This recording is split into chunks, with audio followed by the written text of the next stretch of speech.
Bismillahirrahmanirrahim. Assalamualaikum warahmatullahi wabarakatuh. Alhamdulillah, syukurillah, la haula wala quwata illa billah. Kawan-kawan semua yang dirahmati oleh Allah Subhanahu wa taala. Alhamdulillah pada kesempatan pagi saya buat video ini pagi ya. Jadi nanti ya mungkin besok kuliah di hari Kamis pun juga pada pagi hari gitu ya.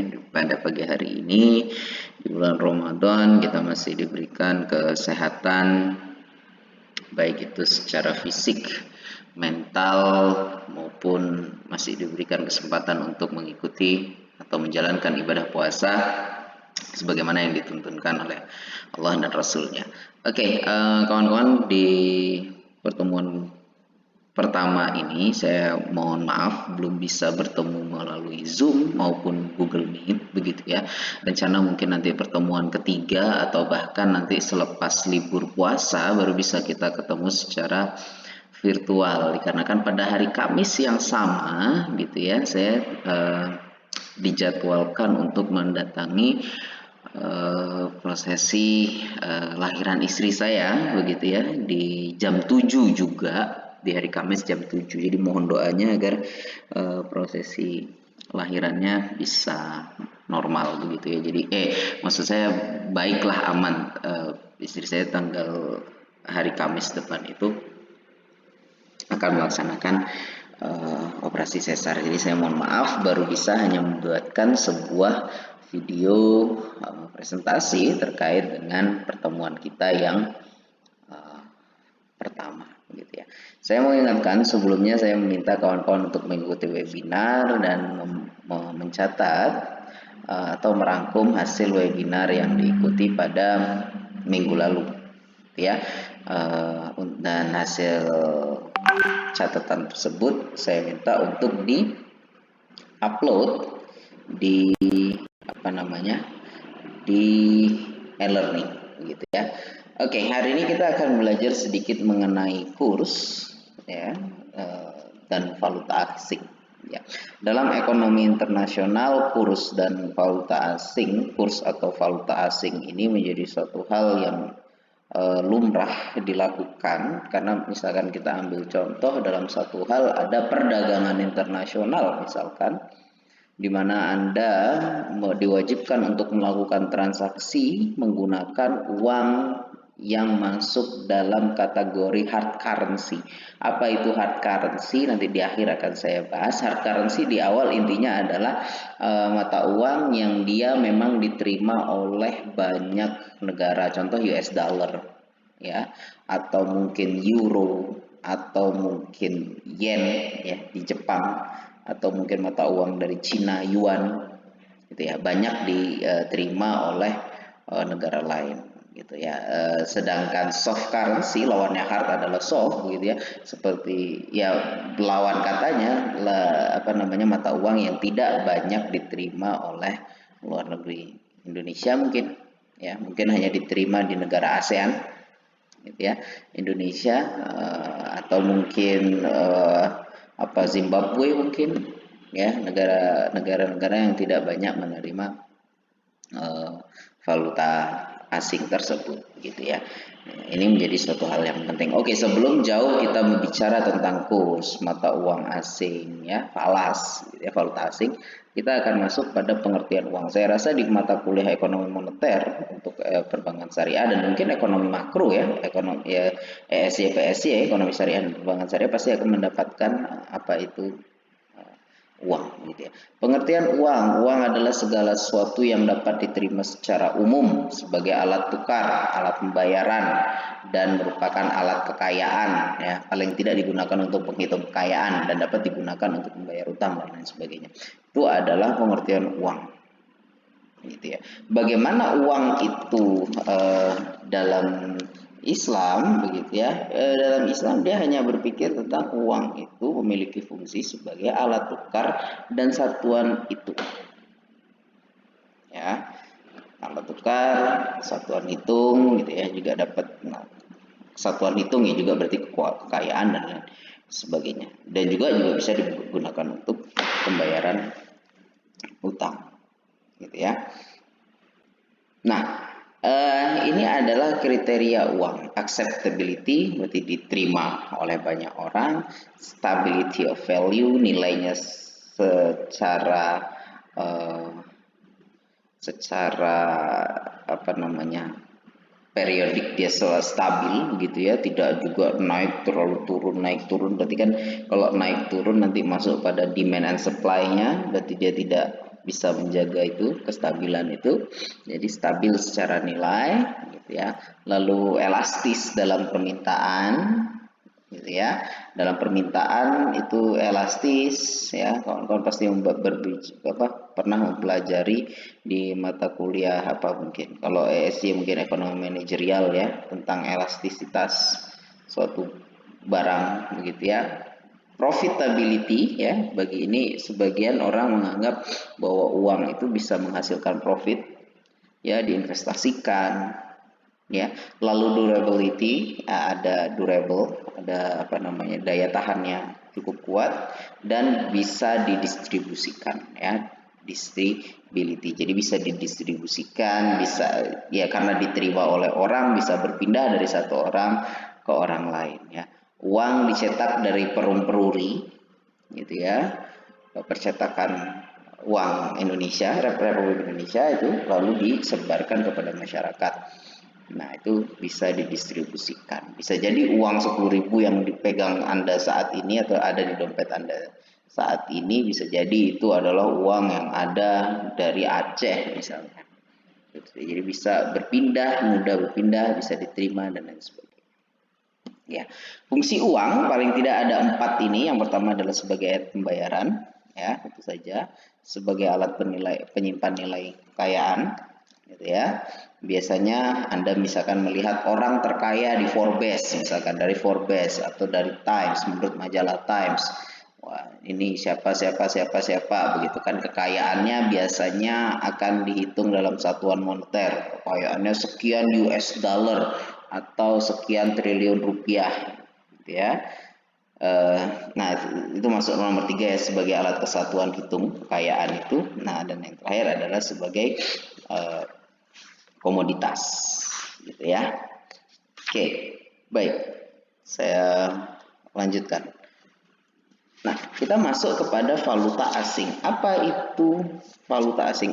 Atau mungkin sebelumnya saya coba agak sedikit cerita tentang mungkin sejarah uang begitu ya, sebelum masuk kepada perdagangan internasional atau ekonomi internasional ya.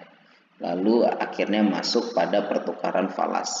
Sejarah uang yang pertama, kawan-kawan kalau mengetahui ada 4 tingkatan ya. Mungkin sekarang sudah akan masuk pada 5 tingkatan. Yang pertama adalah barter. Kawan-kawan tahu barter lah ya, tukar menukar barang. Dianggap tidak begitu efisien dalam barter karena mungkin nilai satu dengan nilai yang lain beda. Contoh, Anda ingin beli beras, seperti itu Anda harus tukar dengan kambing Anda, misalkan seperti itu. Atau mungkin Anda ingin beli beras begitu, tapi melalui jasa, misalkan Anda punya gerobak begitu, nganter berasnya 1 ton dengan gerobak Anda yang diiniin oleh kuda, nanti dibayar dengan beras. Nah, itu penilaiannya tidak standar dalam barter itu. Ya, tapi dia berdasarkan pada suka sama suka. Nah, kelebihannya di barter ini dia tidak mengenal istilah inflasi dan lain sebagainya. Gitu ya. Lalu yang kedua akan ada gold standard money. Jadi uang-uang yang gold standard itu apa ya? Ya, dinar dirham itulah. Baik nilai intrinsik maupun nilai ekstrinsiknya sama, begitu ya. Nilai yang terkandung di dalamnya dan nilai yang tercetak di uang itu sama, gitu ya. Ya, Anda sebutkan 1 dinar sama dengan berapa gram emas, begitu. Nah, itu nilainya memiliki sama, baik itu intrinsik maupun intrinsiknya. Itu adalah gold standard money. Lalu masuk pada yang ketiga adalah gold back up by money. Gold back up money, gitu ya. Jadi uang yang di backup oleh emas. Uang yang Anda terima saat ini di backup oleh emas. Dan yang terakhir ya, masih fiat money. Di mana fiat money ini tidak 100% di backup oleh emas, gitu ya. hanya sebagian saja yang di backup oleh emas. Nah, ini menjadi salah satu permasalahan yang dihadapi oleh masyarakat kita saat ini sehingga muncul istilah baru namanya inflasi. Ya, salah satu munculnya inflasi adalah karena uang terlalu banyak tersebar di masyarakat, begitu ya. Uang terlalu banyak tersebar di masyarakat sehingga harga-harga cenderung naik. Di situ ada proses permintaan dan penawaran, gitu ya. Ya, itu bisa membuat adanya inflasi. Ya, sering kawan-kawan dengar, gitu ya. Nah, dan sekarang ada lagi financial technology money, gitu ya. Jadi uang-uang yang masuk dalam digit-digit digital. Anda pakai Dana, ShopeePay, GoPay, dan lain sebagainya. Dan itu mungkin belum banyak dikaji dalam bentuk tekstual sehingga belum ada teori yang cukup menggambarkan itu. Tapi itu masih masuk dalam fiat money, gitu ya. Oke ya. Itu adalah sejarah tentang uang, perkembangan uang dan jenis-jenis uang dari zaman ke zaman. Gitu ya. Kita masuk pada valuta asing. Apa itu valuta asing? Valuta asing itu yang merupakan alat pembayaran atau uang sudah gitu ya, yang digunakan untuk melakukan pembayaran kepada seseorang ya, atau negara lain untuk membiayai transaksi ekonomi keuangan internasional. Ya, bank sentral menetapkan nilai tukar atau kurs yang berlaku untuk bank dan lembaga keuangan itu setiap hari. Gitu ya. Intinya valuta asing itu adalah uang yang mana diterima oleh banyak orang. Untuk apa? Untuk melakukan transaksi internasional. Gitu ya. Anda mau jalan-jalan ke Malaysia, uang Anda tidak diterima, rupiah Anda tidak diterima di Malaysia, kecuali Anda tinggal di perbatasan Indonesia dan Malaysia, itu masih bisa diterima. Saya nonton film apa ya, Indonesia Kolam Susu katanya gitu ya, apa pokoknya film zaman dahulu itu, di mana transaksinya di Indonesia dan Malaysia masih menerima dua mata uang yang sama di daerah Kalimantan sana ya, Kalimantan perbatasan dengan Malaysia, di mana Anda mau menyeberang ke luar negeri itu hanya di iniin gapura saja begitu ya, hanya dikasih gapura antara Indonesia dan Malaysia perbatasan seperti itu. Nah itu masih menggunakan dua mata uang yang sama. Dua mata uang dari negara yang berbeda. Tapi entah sekarang sepertinya sudah kebijakannya sudah berubah. Gitu ya. Nah, itu. Jadi seperti itu. Dan biasanya yang digunakan adalah hard currency yang saya katakan di awal tadi ya, seperti dolar, US dollar, mungkin Australian dollar atau mungkin Singaporean dollar, itu yang digunakan dalam transaksi luar negeri. Gitu ya. Tapi biasanya akan dikurskan dalam bentuk dolar dulu, baru nanti dibayarkan dalam bentuk mata uang masing-masing. Anda bertransaksi dengan orang Jepang misalkan, di mana orang Jepang menggunakan Japan Yen, gitu ya. Anda mungkin bisa jadi tidak mau menggunakan Japan Yen. Ya sudah, kalau misalkan seperti itu kita transaksikan semuanya dalam bentuk dolar saja. Ya, harga dari Japan Yen itu lalu ditukar dalam bentuk dolar, Anda juga membayar dalam bentuk dolar. Gitu ya. Itu ada beberapa kasus yang terjadi seperti itu. Tapi kalau Anda bersedia menggunakan Japan Yen atau Yen tadi juga tidak masalah, gitu ya. Nah, lalu ada di situ namanya pasar falas ya, pasar atau bursa valuta asing ya. Adalah suatu tempat yang mempunyai sistem di mana perorangan, perusahaan, bank, lembaga keuangan lainnya dapat melakukan transaksi keuangan internasional dengan melakukan permintaan dan penjualan atas falas, begitu ya. Falas juga biasa digunakan sebagai alat penyimpan kekayaan, gitu ya. Anda beli falas pada zaman-zaman era Pak SBY misalkan seperti itu, masih di harga US dollar terutama ya. Anda membeli US dollar pas zaman-zaman Pak SBY masih harga sekitar 9.000, 10.000, 11.000. Anda jual sekarang di harga 14.000, Anda memiliki keuntungan sekitar 3.000 sampai 4.000 rupiah per $1 yang Anda simpan. Ya, nah itu biasa juga digunakan sebagai alat untuk investasi valuta asing ini. Tapi bahayanya di dalam valuta asing ini dia menganut yang namanya high risk high return ya. Ketika high risk high return itu apa? Resikonya sangat besar tapi sebanding dengan imbal hasil yang Anda dapatkan. Jadi itu disebut high risk high return gitu ya. Itu yang terjadi di dalam falas ini. Oke, selanjutnya apa itu pasar falas? Ya, sekarang kita sudah masuk pada pasar falas. Pasar falas itu apa namanya? Dilakukan 24 jam menjangkau seluruh dunia di mana mata uang selalu bergerak setiap saat dalam jumlah yang besar. Sistem aplikasi yang dipakai sampai saat ini adalah router ya. Tadi di sebelumnya kita sudah membahas tentang pasar falas ya, suatu tempat yang mempunyai sistem di mana perorangan, perusahaan, bank, lembaga keuangan lainnya dapat melakukan transaksi keuangan internasional dengan jalan melakukan demand and supply falas gitu ya. Nah, di dalam falas itu ada beberapa prinsip pokok. Yang pertama adalah nilai tukar selalu dilihat dari sisi pedagang falas. Oke ya, pedagang falas. Ya, misalkan biasanya Anda biasa ngelihat di bank itu nilai jual dan nilai beli gitu ya. Nah, itu akan dilihat dari sisi pedagang falas.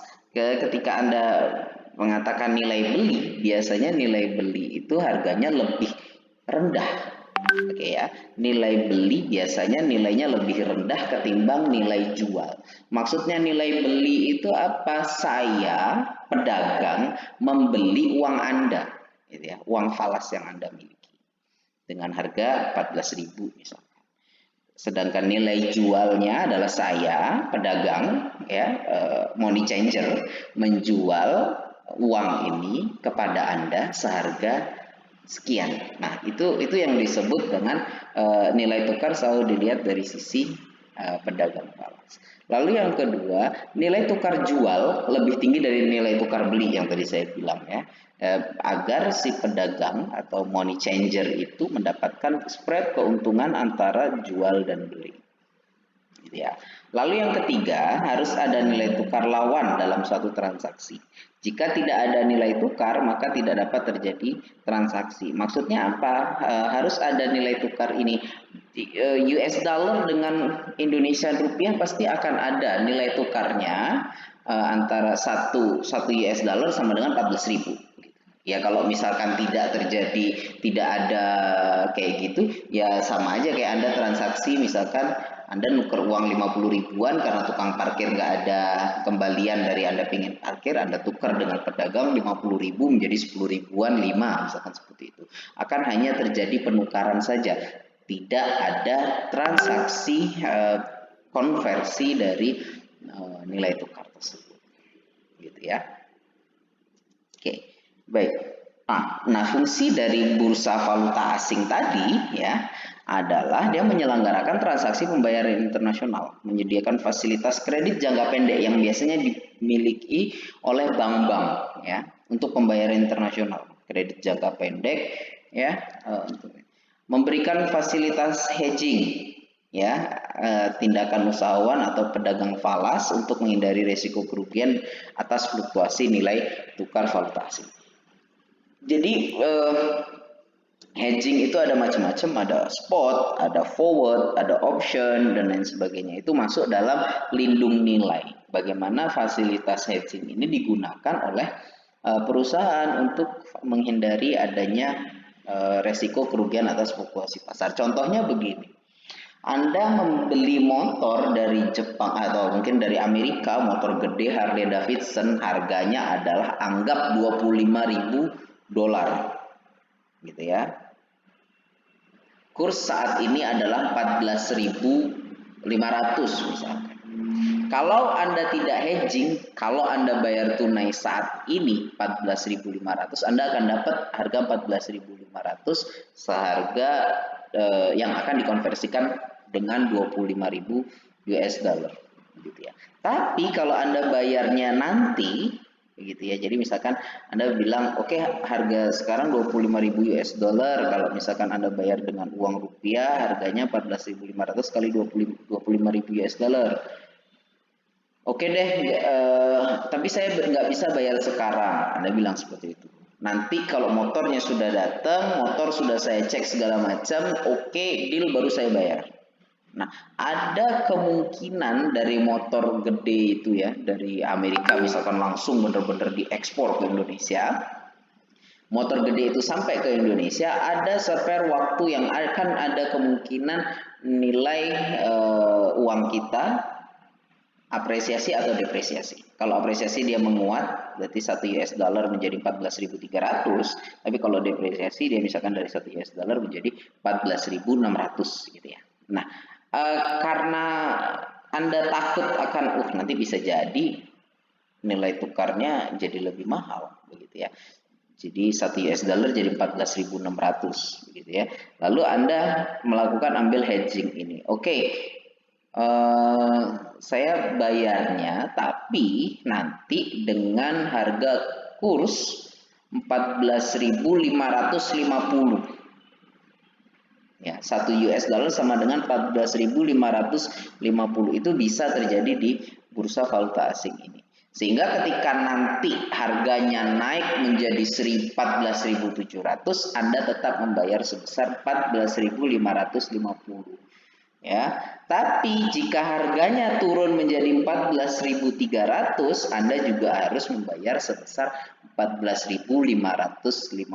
Jadi ya Anda sudah mematok harga sekian, naik turunnya resikonya akan ditanggung oleh baik pembeli maupun penjual ya. Pembeli akan merasa untung jika kursnya pada saat itu naik.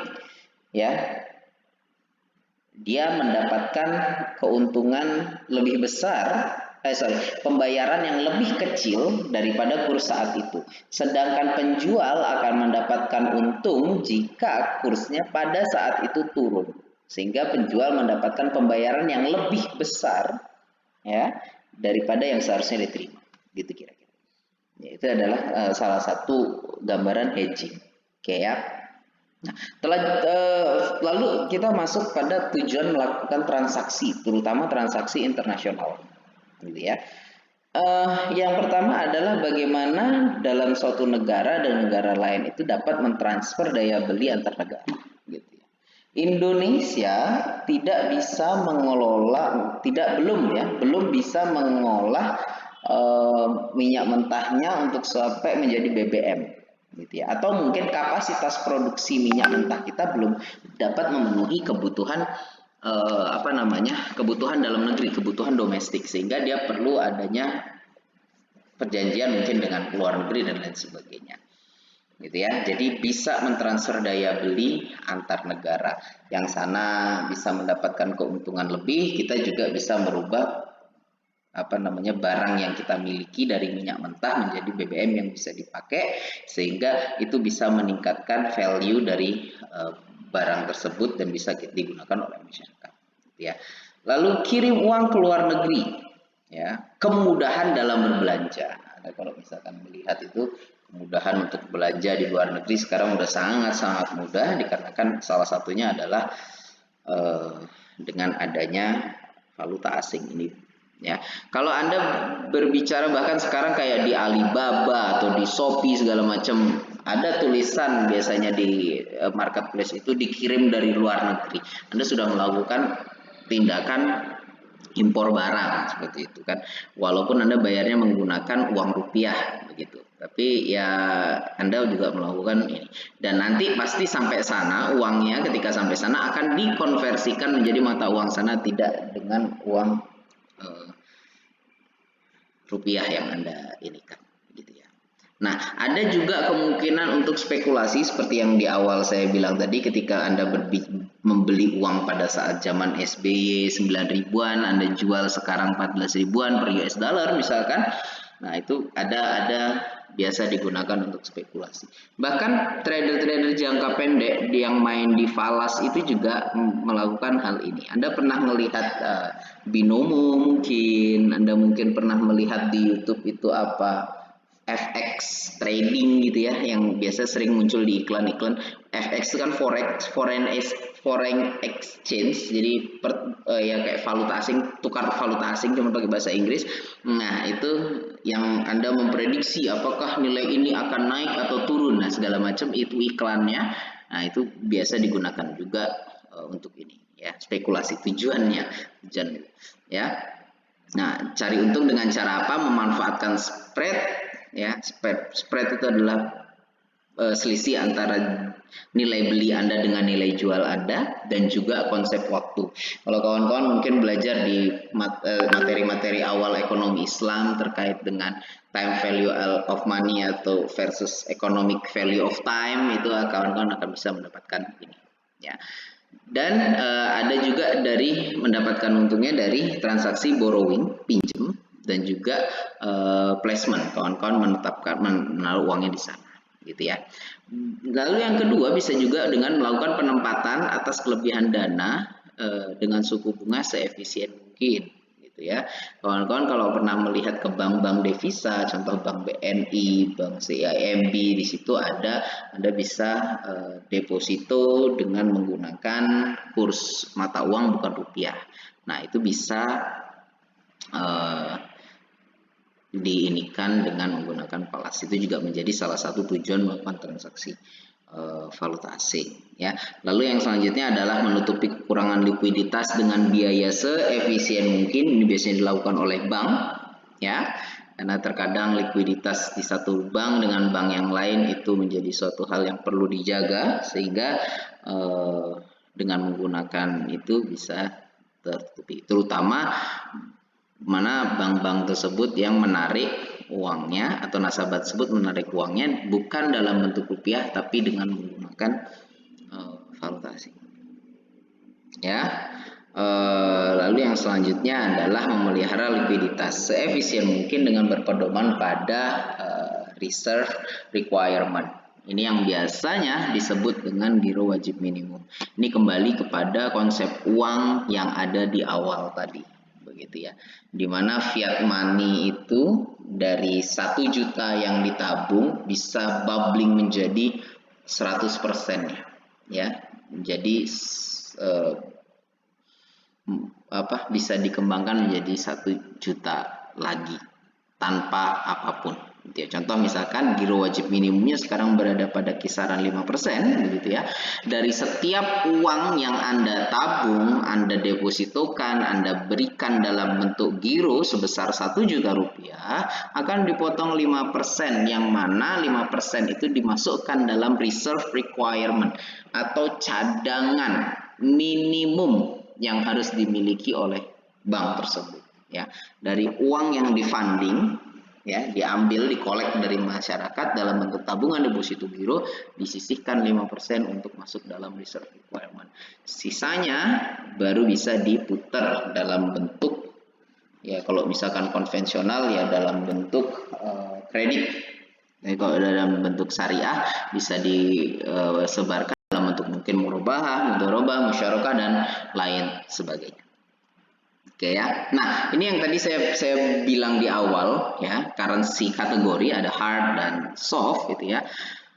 Hard adalah mata uang yang sering digunakan sebagai alat pembayaran dan kesatuan hitung dalam transaksi ekonomi dan keuangan internasional terutama, begitu ya.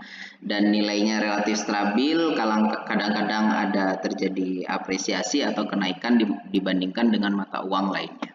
Biasanya negara yang paling sering itu adalah US dollar. Anda biasa melihat, sekarang minyak 1 barel sekian US dollar, gitu ya. Sekarang ini US dollar, utang luar negeri kita sekian US dollar, gitu kan. Anda mungkin baru setelah ngomong US dollar atau sekitar 5.900 triliun rupiah, gitu kan. Tapi awalnya pasti akan disebutkan hard currency, yang mana nanti ketika hard currency itu disebut bisa dikonversi ke yang lain-lain, mata uang yang lain, tapi memiliki patokan itu gitu ya.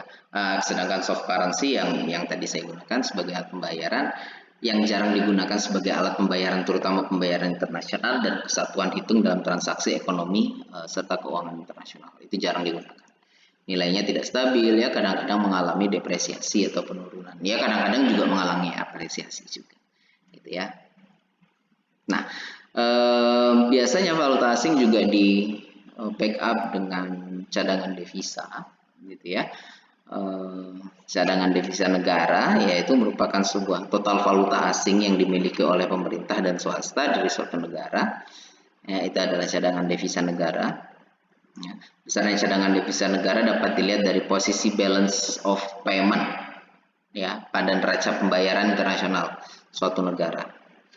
Ya, dibedakan menjadi dua kelompok, cadangan devisa resmi dan cadangan devisa nasional. Ini biasanya digunakan untuk melihat seberapa besar cadangan devisa kita sehingga dalam melakukan transaksi-transaksi keuangan internasional terkait itu utang, Anda mau bayar utang, Anda mau utang lagi, Anda mau membangun proyek infrastruktur dan lain sebagainya. Nah, itu akan melihat cadangan devisa negara.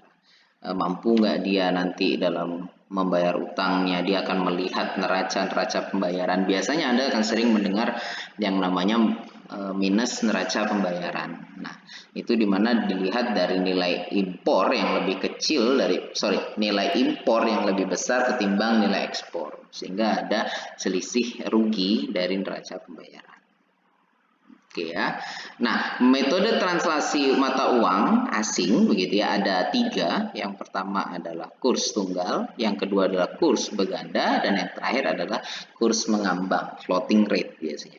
Metode floating kurs gitu ya. Nah, bagaimana dengan kurs tunggal gitu ya? Ini intinya adalah seperti yang saya katakan di hedging tadi, Anda ingin membeli barang gitu ya. Ada awalnya adalah $1 sama dengan mata uang asing, terus habis itu ternyata mata uang asing Anda mengalami peningkatan, sedangkan mata uang yang lagi satunya tetap begitu ya. Jadi tadi di hedging tadi sudah saya jelaskan, itu adalah metode kurs tunggal. Nah, oke, ini agak susah kelihatan. Nah, bagaimana dengan ini transaksi mata uang asing ya, keuntungan atau kerugian transaksi, perbedaan di antara kurs pertukaran pada tanggal pencatatan transaksi dan kurs pada tanggal pelunasan dikali jumlah terutang dalam mata uang. Contohnya gini, daripada mumet baca itu. Importir Indonesia membeli barang dari perusahaan AS harga $1 juta ketika kurs pertukaran 1 sama dengan 9.500.